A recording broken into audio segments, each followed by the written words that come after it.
Welcome back to the C-Suite. I'm Danielle Deshaw.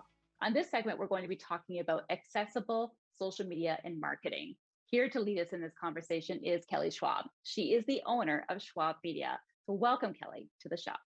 Hi, thank you. Thank you for having me here. You're welcome.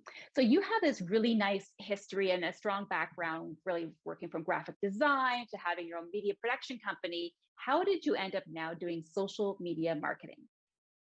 I got an opportunity in a couple of ways. I got an opportunity to go to Mohawk to learn accessible social media marketing, which is an emphasis on the accessibility to make the media accessible to the widest range of markets, as well as to be aware of accessible needs, which was rather interesting. Um,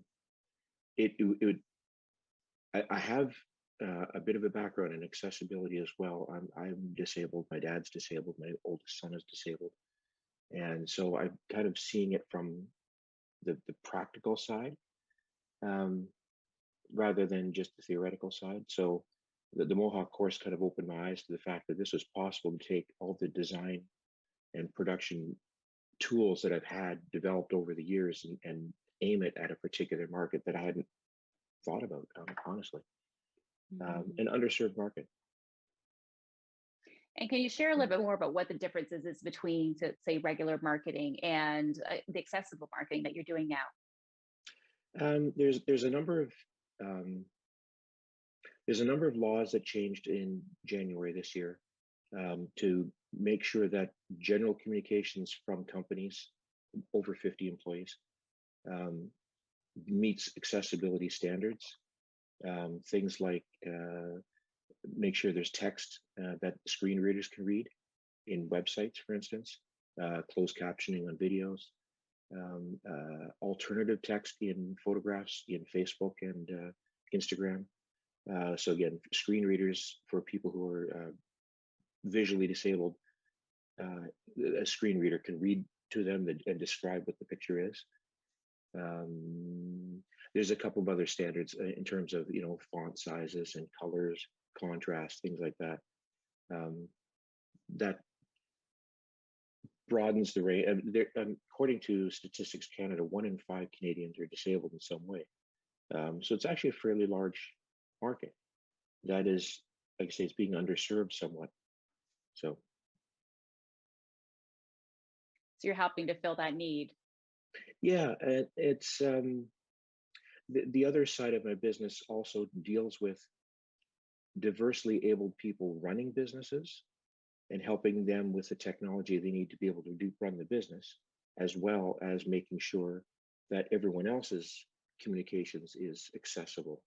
So it's kind of on both sides. I have my heart's on both sides, basically. Yeah. And so and when your heart is on both sides, how do you choose kind of which one to focus on at a given time? It really is based on the client's needs. I've my dad was probably the first client working for free for him, but he has a visual disability. He's functionally blind, but not totally. So working with screen readers, zooming things in on the screen, and trying to simplify the systems that he's using so that he can get around. He's just retired. He's 82, and he was still working up to 82, and really enjoying it. So trying to make it as easy as possible for him to get stuff done without needing help.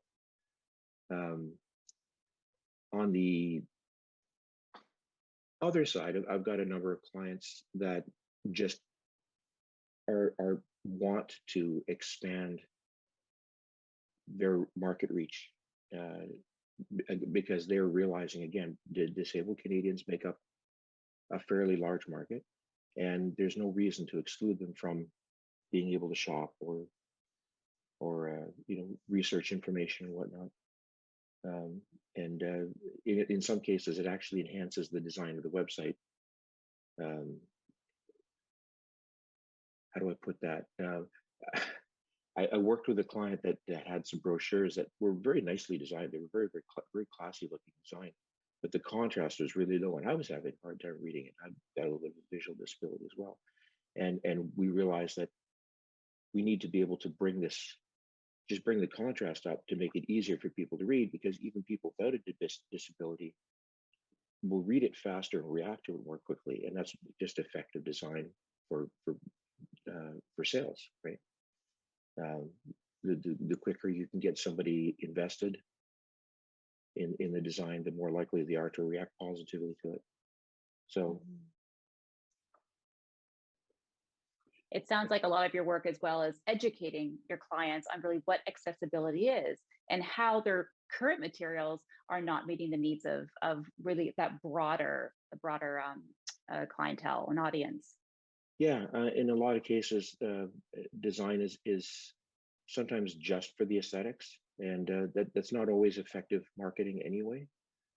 It has to be, readable. It has to be accessible to non-disabled people as well. They're just, if it's written well and it's written concisely, it's easier to access.